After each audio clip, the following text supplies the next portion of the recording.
전남의 한 정신병원에서 환자들이 청소 등 잡일을 하고 있다는 주장이 나왔습니다. 이번 환자들은 인권 침해라며 반발하고 있습니다. 윤석열 당선인의 내각 1차 발표에 광주 전남 출신이 한 명도 포함되지 않아 호남 고립이 더 커져갈 것이란 우려가 나오고 있습니다.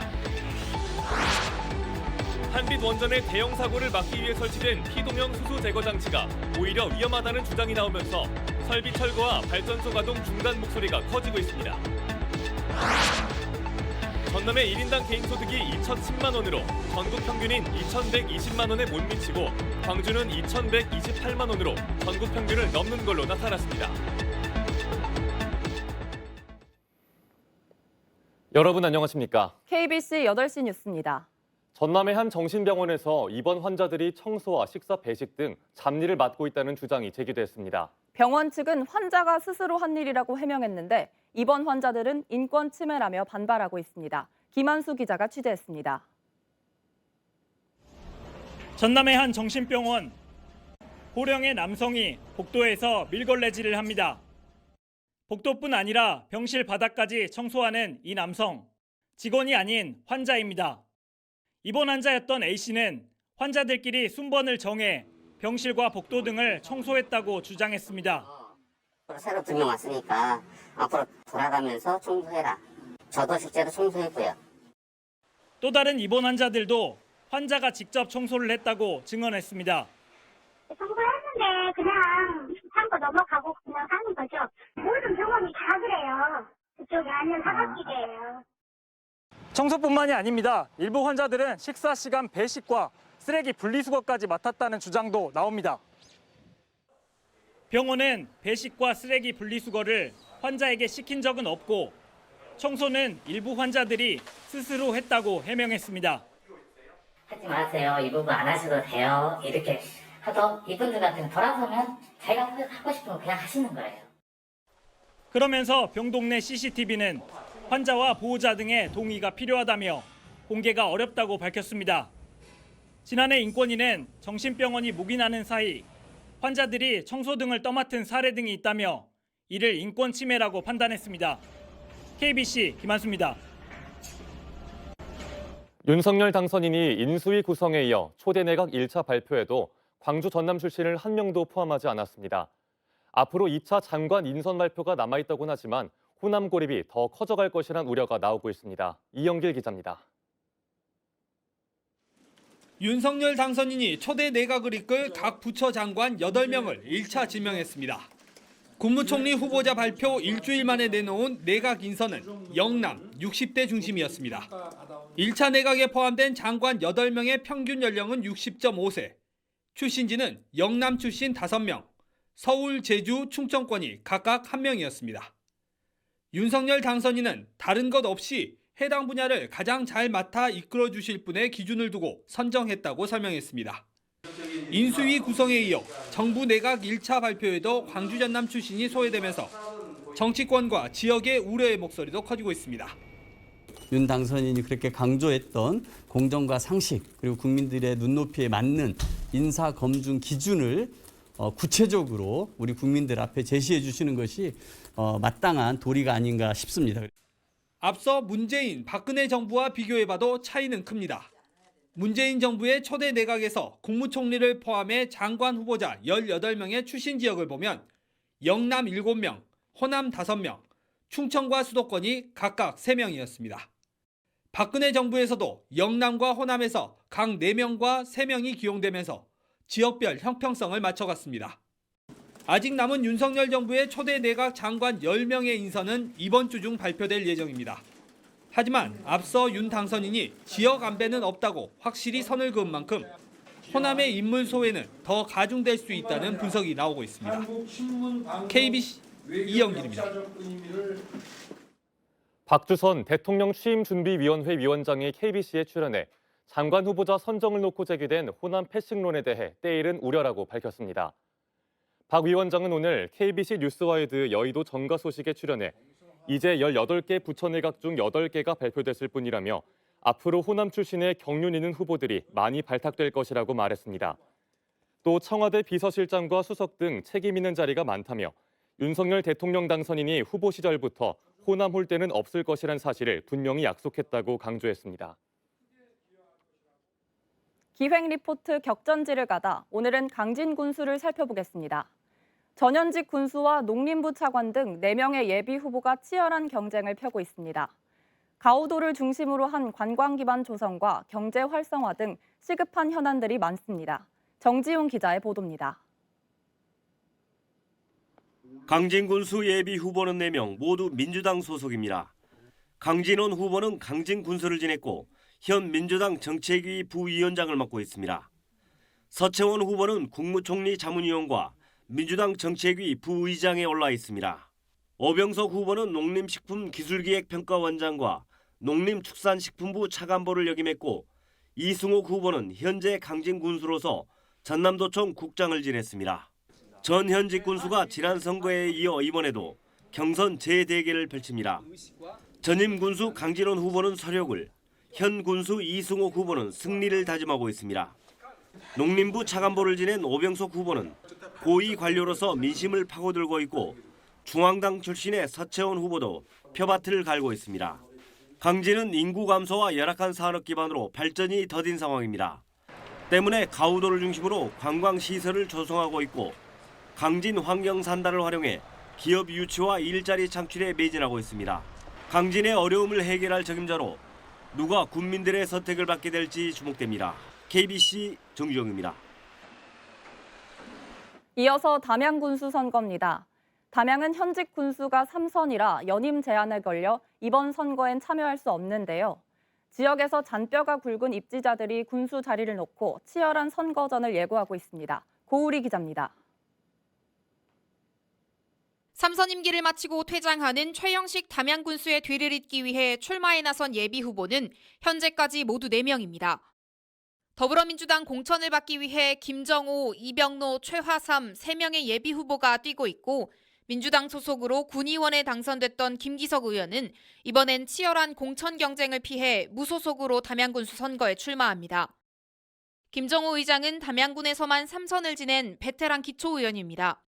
10년 넘게 지역에서 털을 닦으며 기반이 탄탄하다는 평가를 받고 있습니다. 최화삼 예비 후보는 담양 새마을금고 이사장을 지내며 지역 내에서 경제통으로 분류됩니다. 제5대 담양군의회 의장을 지낸 경험이 있습니다. 김기석 예비 후보는 군의원 당선 전 담양읍장까지 역임하며 30년 넘게 공직 생활을 이어와 군정에 대한 높은 이해도가 강점으로 꼽힙니다. 이병노 예비 후보도 담양군 자치혁신국장까지 역임한 관료 출신입니다. 천년담양 연구소장을 지내며 지역 현안 해결을 위한 준비된 후보라는 점을 내세우고 있습니다. 담양군수 선거는 현역 프리미엄이 사라진 가운데 지방의회와 공직생활 경험을 바탕으로 한 후보들의 각축전이 펼쳐지고 있습니다. 민주당에서도 3명의 후보가 모두 결격 사유가 없을 경우 컷오프 없이 국민참여 경선을 통해 후보를 결정할 것으로 예상됩니다. 담양군은 각종 공원과 추월산 케이블카 조성 등 관광 인프라 확충과 접근도로 개선, 구도심의 도시재생 뉴딜 사업의 완성 등이 민선 8기 현안으로 꼽히고 있습니다. KBC 고울입니다.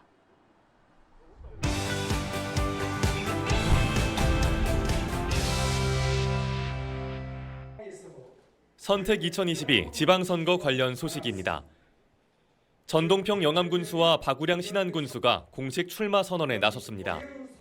전동평 영암군수는 모두가 잘 사는 1등 영암을 만드는 일을 이어가겠다며 3선 도전에 나섰습니다. 박우량 신안군수도 지난 4년 성과를 더 발전시키겠다며 재선 출마를 공식화했습니다. 임대현 전 감사관이 국민의힘 소속으로 영암군수 출마를 선언했습니다. 민주당을 탈당해 국민의힘에 입당한 임대현 전 감사원 감사관은 호남에서 소외된 국민의힘 여당에서 깨끗한 선거로 당선돼 힘 있는 군수로 예산 폭탄을 투하하겠다고 영암군수 출마를 선언했습니다. 성추행 가해 혐의로 더불어민주당에서 제명된 박홍률 목포시장 예비후보가 윤호중 민주당 비상대책위원장을 고발하기로 했습니다. 박 후보는 기자회견을 열고 성추행 피해를 주장한 여성을 무고, 명예훼손, 허위사실 유포 혐의로 경찰에 고소장을 제출해 수사가 진행 중인데도 비대위가 반론권 행사와 반박 보도자료를 2차 가해로 몰아 제명 처분을 내렸다고 강력히 반발했습니다. 광주광역시장 출마 후보자들의 공약 발표가 이어졌습니다. 이용섭 예비후보는 친환경 생태물길 4대 프로젝트 공약을 내놓고 광주 1000만 관광시대를 열겠다고 밝혔습니다. 강기정 예비후보는 가사수당, 농민수당, 참여수당 등 광주형 3대 수당을 도입하겠다고 약속했습니다. 최옥수 무안군수 예비후보가 더불어민주당 경선을 앞두고 정책 토론회를 제안해 성사 여부에 관심이 쏠리고 있습니다.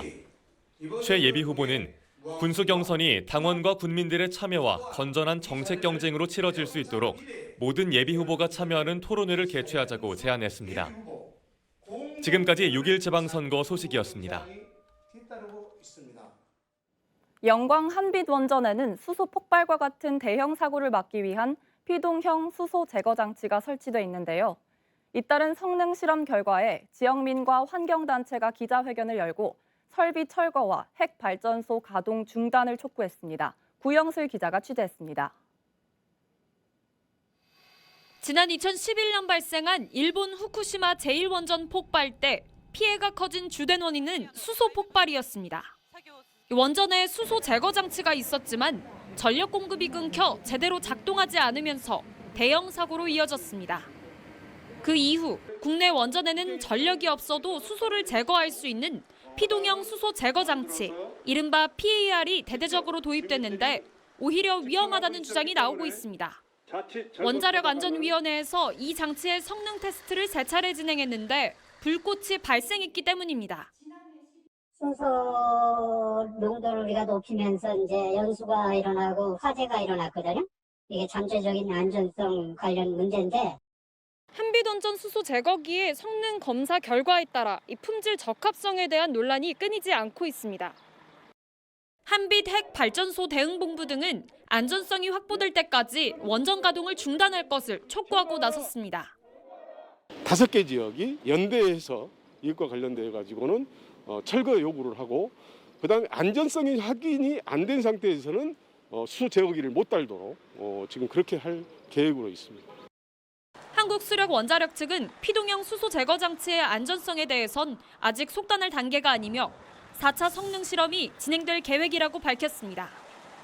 KBC 구영슬입니다. 오늘 광주 전남은 대체로 건조한 가운데 저녁부터 차차 흐려지겠습니다. 내일 새벽부터 오전 사이 서해안에서 빗방울이 흩날리는 곳이 있겠습니다. 내일 아침 최저 기온은 광주 17도, 여수 15도, 장성 15도 등 12도에서 17도 분포를 보이겠습니다. 낮 최고 기온은 광주 27도, 구례 29도, 목포 21도 등 21도에서 29도 분포를 보이며 평년보다 5도에서 10도가량 높겠습니다.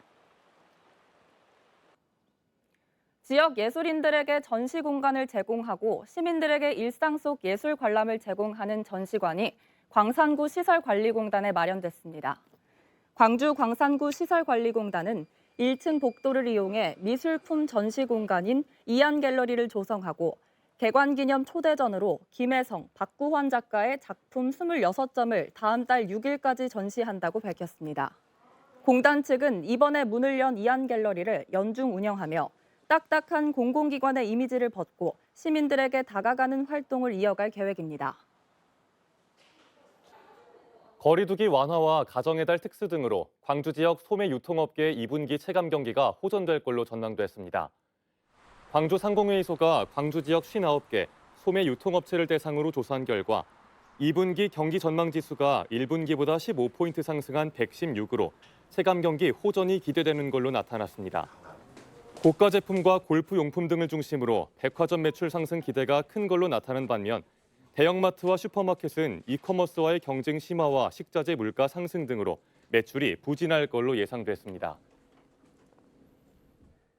전남의 1인당 개인 소득이 전국 평균에 미치지 못하는 걸로 나타났습니다.